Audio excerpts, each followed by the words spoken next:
Here we are at Sumerian. Not too far. Back last summer, I met Miss Mary Allen, a genealogist in New Richmond, Ohio, for a historic tour of her hometown. New Richmond is a quaint rural town located on the banks of the Ohio River with a historic downtown Main Street and charming 19th century residential architecture. Today, there are few Black families in the town. African Americans make up less than 3% of the current population of New Richmond. So I was surprised to learn from Mary that at one time, that number was closer to 20%. New Richmond once had a vibrant Black community. Back in 2014, just in time for the town's bicentennial, Mary wrote a book about New Richmond's historic Black residents. So are you saying the book that you wrote, you only have one copy of? Left. Left. Yes. I sold a number of copies. I can't like order anything online. No, because Okay. I didn't know anybody was going to care. Honestly, today, I almost feel like the book's not complete. Right. I would need to do a version 2 because I know so much more. She suggested we go to the town's Black cemetery, Sumerian, short for Good Samaritan Cemetery, to get to know some of the town's Black history. The cemetery was on the outskirts of town, nestled on a lush hillside. It's almost the length, probably 3/4 of a football field. That's Greg Roberts, a historian in New Richmond, who joined us for the tour. He and Mary Allen are friends who have worked together to uncover the history in this cemetery. No, I mean, for me, it has a lot of significance because I have a lot of family members who are buried here. Unfortunately, decades of neglected Sumerian have taken their toll. Since we're on a very steep incline and years of mowing and the effects of gravity, a good number of stones have toppled over. It's very humid, and so most of these tombstones are covered in different black, gray, and green moss. There's headstones here, you can barely read them. Mary is lucky. She knows where her family members are buried here. And she's a genealogist, so she's been able to figure out not only their names, but snippets about their lives. But that's not the case for most. Since there are 300 individuals buried here, there's at least 300 life stories, most of which we don't know. And yet, some of the stories that Greg and Mary have uncovered are truly remarkable.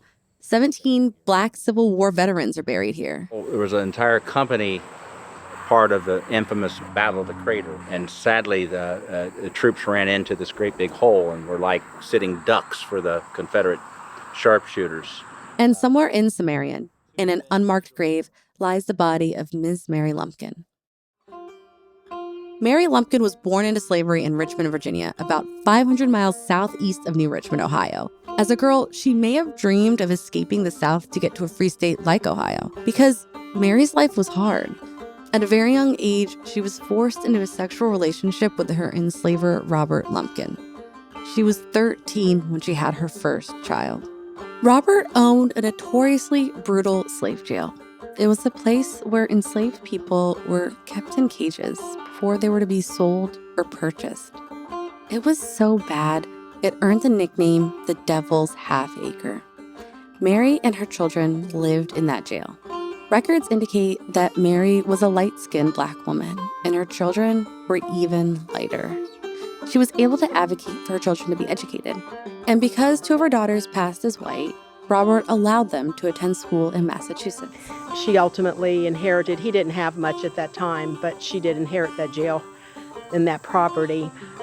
It is unclear why Robert left his jail in Richmond, Virginia to marry, but Mary embraced this unexpected gift, and with the help of a white Baptist missionary, she eventually turned the jail into a school for Black students. Mary transformed the Devil's Half Acre into God's Half Acre. The original building is now gone, but the school still exists at a different location as Virginia Union University, an HBCU.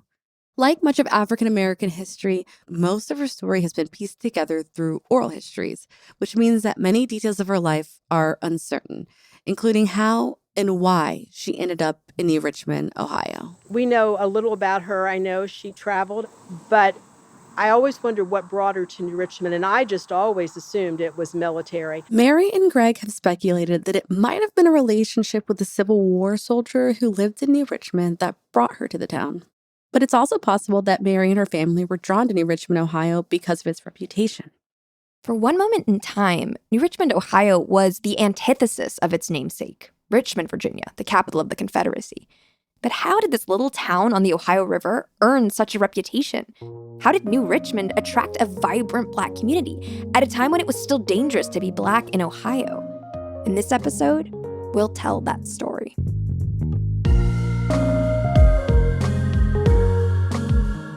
Welcome to Urban Roots, a podcast by Urbanist Media that preserves place through story. We're your hosts. I'm Deaqua Hussein-Wetzel, a historic preservationist. And I'm Vanessa Quirk, a cities journalist focused on inclusive development. And you're listening to part 2 of Ohio River to Freedom, a 2-part series on abolitionist towns along the Ohio River. Part 1 was about Ripley, Ohio, and the Black Underground Railroad conductors who called it home. Today's episode is part 2, New Richmond. We'll take you on a tour of this town's abolitionist homes, schools, and churches. We'll explain how New Richmond became a bustling Black community, and we'll introduce you to the people who are fighting to keep the town's Black history alive.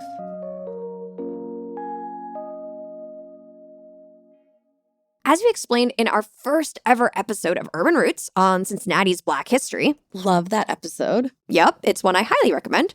In the early 1800s, Ohio literally required Black folks to register and pay $500 just for the privilege of living in Ohio. Plus, don't forget the Fugitive Slave Act meant that slave catchers could nab escaped slaves at any moment and take them back to their plantations. And we should also mention that slave catchers were not particularly moral or scrupulous. So if they couldn't find the person they were looking for, they would sometimes just take a free Black person instead.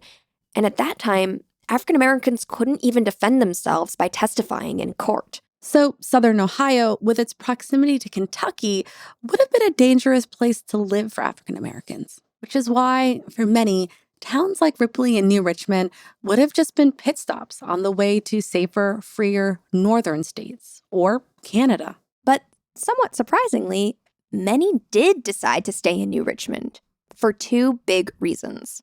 The first reason, of course, was the strong abolitionist culture in this town.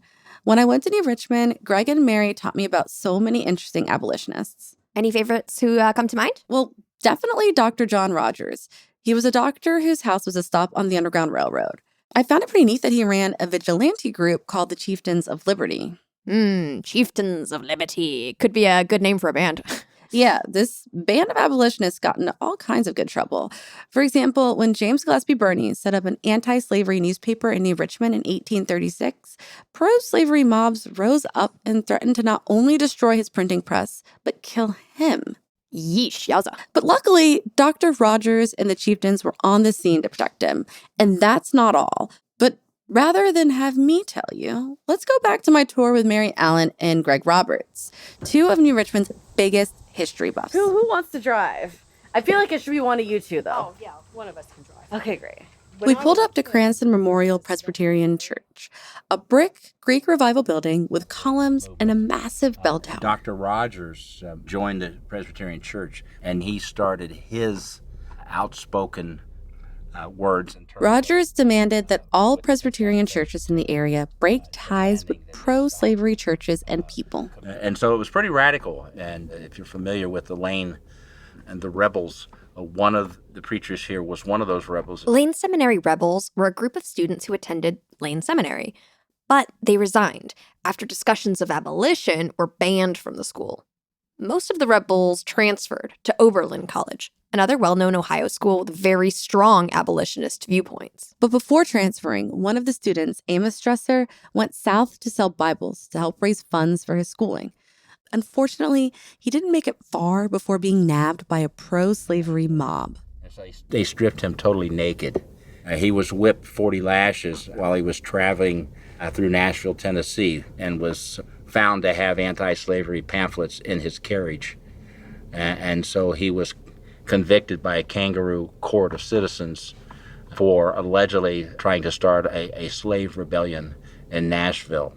Luckily, he survived his ordeal and became a symbol for the anti-slavery movement. And so this church specifically sought out Reverend Dresser to be the minister here. The church attracted many famous abolitionists of the 19th century, including relatives of the famous author of Uncle Tom's Cabin, Harriet Beecher Stowe. Several anti-slavery ministers, including after the American Civil War, John Rankin from Ripley was a minister here for a couple years.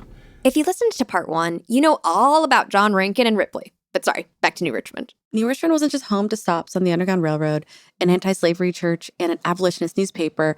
It was one of the first places in the country to have an integrated school in 1839. And somewhat unbelievably for the time period, it not only welcomed Black and white students, but men and women. They all studied together in the same classroom. Mary suggested we drive over to the area where the academy once was. The sad thing is there's no building there now. The boarding house where the family lived and was the female students, that's my house. That's right. This is where Greg lives with his wife. It's a large 2-story home that has had many additions, yet still maintains its historic charm. Yeah. So what we're looking at here is what's left of the boarding house and the homestead of the Parker family. Most people would consider, and actually is what I would call a money pit. Greg explained to me how the school came to be. Daniel Parker was an itinerant preacher. It's a white family. A white family. He was an abolitionist. The real force behind establishing the school was Priscilla. Daniel Parker's wife. And so they're from New England, and they came out west in search of a better life and religious freedom and economic opportunities. The Parkers weren't alone. The Ohio River was a conduit for the first wave of America's Western migration.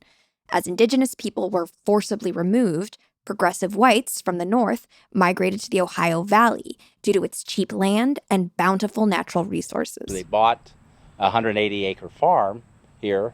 They were Right. concerned about educational opportunities, which there were none for the most part. So they sent their eldest son, James, to Hanover College and started a small school. The goal was to teach his younger siblings. But other families around the area approached the Parkers and said, hey, we'd like to send our children to your school. The Parker family established a private academy in 1839. They called it the Clermont Academy. Then they were considering whether or not to open the school up to local blacks. And they were advised that you do so, you'll win favor with God, but lose patronage. And that's the truth. It happened. They may have lost some white patrons, but they gained many Black male and female students. Some of the adults that attended there were escaped slaves, just trying to get educated. In 1843, the family was able to build a home and then add on to it in 1850, making it big enough to host not just the family, but 15 female students. It's 26 rooms, 15 bedrooms, dormitory-type rooms. They also built a separate dormitory for male students, but that, like the school itself, no longer exists. It makes sense that the Clermont Academy expanded so quickly. The 1840s was a shining decade in New Richmond history. A core group of residents, including the Rogers and Parker families, truly believed that they were building a more perfect union in this town. They believed God gave every human, Black and white, inalienable rights, and they weren't afraid to live their values. By the 1850s, New Richmond's Black population was booming. But it wasn't just because of the anti-slavery sentiment. To tell me that story, Greg and Mary suggested we get back in the car and head to a small church built in 1860. We headed inside where it was cooler and quieter. Second Baptist, as far as I know, is the last remaining physical structure that has a direct connection to our once very vibrant Black community in New Richmond. In the 1850s to 1900, 1920, we probably had our largest Black population in New Richmond. Hundreds of families called New Richmond home at this time. And this takes us to the other big reason why African Americans settled in this city. And mainly because there were jobs along the river. New Richmond had the perfect port for steamboats. And at that time, steamboats were the way that people and goods got around. So there was work to be had. Loading and unloading the steamboats. Cooks. Many, many different opportunities for all people, Black and white. You had a group of people who came here, many as escaped slaves, but some as free men and women, who chose to make this their home, wanted a better life. New Richmond was not a perfect place, but considered where most of them came from, it was a great place to live. As the community grew, so too did the organizations and social groups for Black folks, including the New Richmond chapter of the Union Association for the Advancement of Colored Men. Okay, that's a mouthful to say. Yeah, it's got a long name and a long history. The Union Association is believed to be the first organization of its kind founded for and by African Americans in the country. Very cool. So kind of like the NAACP then. Yeah, very similar. But it preceded it by 50 years. Mary has uncovered the deed for this church, and the person who signed it was a member of the Union Association. The church would have been pivotal to the daily lives of Black folks in New Richmond. It wouldn't just be where people prayed or got baptized or married. It would be where they learned, where they organized politics, where their social clubs met. In 1800s America, the church would have been a key way for Black folks to gain a sense of identity and worth. No matter who you were or how you were treated outside, in these walls, you'd have a sense of some bodiness, as Dr. King would say. And Baptist churches were especially appealing to African Americans at this time. Because unlike other denominations, Baptists vote their pastors in. There's no bishop on high that owns the church or tells them what to do. Plus, Baptists often own their own church buildings. For Mary Allen, Second Baptist Church has been a pivotal part of her family history ever since her great-great-grandfather attended all those years ago. Mary still remembers clearly what the sanctuary was like in her childhood in the 1950s and 60s. There were 2 windows here, one on either side, and the windows were stained glass windows. But I remember even as a child how expensive they were to replace. And it got to the point over time that several of them had to be replaced with clear panes. But I remember just a beautiful stained glass.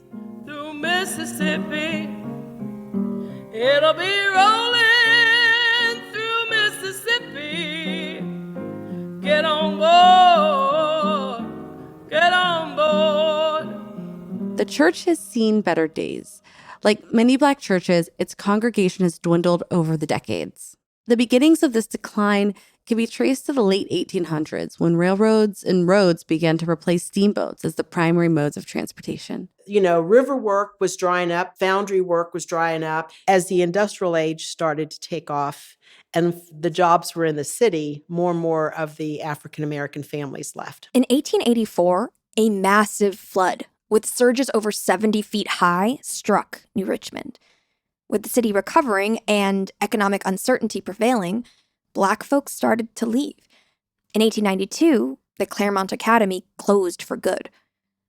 At the same time, New Richmond wasn't immune to the post-Reconstruction narratives propagated by white supremacists of the South. As New Richmond became whiter and poorer, racial tensions became more intense. In 1895, it came to a head. A Black man named Noah Anderson was accused of killing a white businessman. A mob kidnapped him from jail and hung him from a tree. And then, in 1937, another flood, just as severe in magnitude as the previous, pummeled the city again. Between 1930 and 1950 was the greatest exodus, clearly. There was decline in population and economic viability almost universally, but the exodus of population was not proportionately the same between Black folk that moved on and white. Again, primarily for economic developments, but not always. People don't like for me to talk about the cross burnings, the lynchings, the other things that occurred on both sides of the river. Wow. Those are things that are difficult for people to talk about, but they happen. It's the truth. Where we might have had 30 or 40 Black families in the 50s and 60s, and potentially hundreds of them in the 1850s to 1920, we're now down to probably 5 or 6 Black families. When I was a youngster, our sites were not newsworthy. Nobody thought of them as being anything special. It was only after I researched for the bicentennial, and I then realized some of the things, the accomplishments that occurred here, did I realize, wow, this is a pretty special place. We had Underground Railroad sites. We were an abolitionist stronghold. And while we weren't a perfect place, we did our best. Mary Allen and Greg Roberts aren't the only ones doing their part to research this history. Along with Dr. Childs, the Northern Kentucky University professor you heard in part 1, they're connected with a group of scholars along the Ohio River and beyond, trying to piece together the history of this era. They've hosted Freedom Corridor conferences to share the knowledge they've gained in their own backyards. In a way, they're recreating the network of people and places that made the Underground Railroad the successful endeavor it was. It's something that Dr. Childs talked to us about in person when we met along the banks of the Ohio River on a cold winter afternoon. The Freedom Corridor was a conference. It was a movement, really, where there were all these people all over the country interested in the Underground Railroad. And this is when the light bulb began to go off, like, the area we live in is so significant with the history of enslavement in the Underground Railroad. But the struggle about doing work on enslaved people or any oppressed group is that a lot of the records were lost and we're sort of playing catch up. This is work that from a standpoint of justice, this work should have been done. So now we have been sort of ordained, chosen to do this work. We're doing our part. And we have to continue to be curious, continue to turn over the stones so that we can right the wrongs. And be free, and be free, and be free, yes. I'll go home to my Lord and be free. Be free.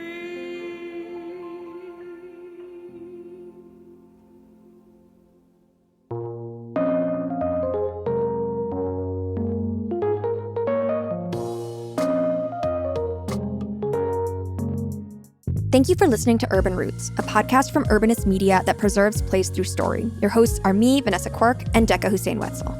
This episode was written by Vanessa Quirk of Urbanist Media and Francis Ramirez O'Shea of Altagracia Media.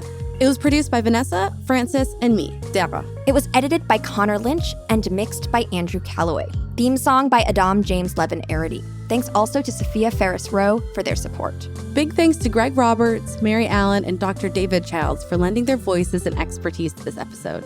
Also thanks to Michael and Carrie Klein, who recorded the oral histories and spirituals you heard throughout this episode as part of their 1996 Talking Across the Lines project, which featured people in Ohio and West Virginia who are descendants of enslaved people and Underground Railroad conductors, along with historians telling stories near and dear to them. In this episode, you heard the spirituals Freedom Train and Oh Freedom Over Me, sung by Ethel Caffie-Austin. This series was made possible due to funding from the Ohio Arts Council, Cincinnati Public Radio, and the private donations of the Muhammad family, and Hub and Weber.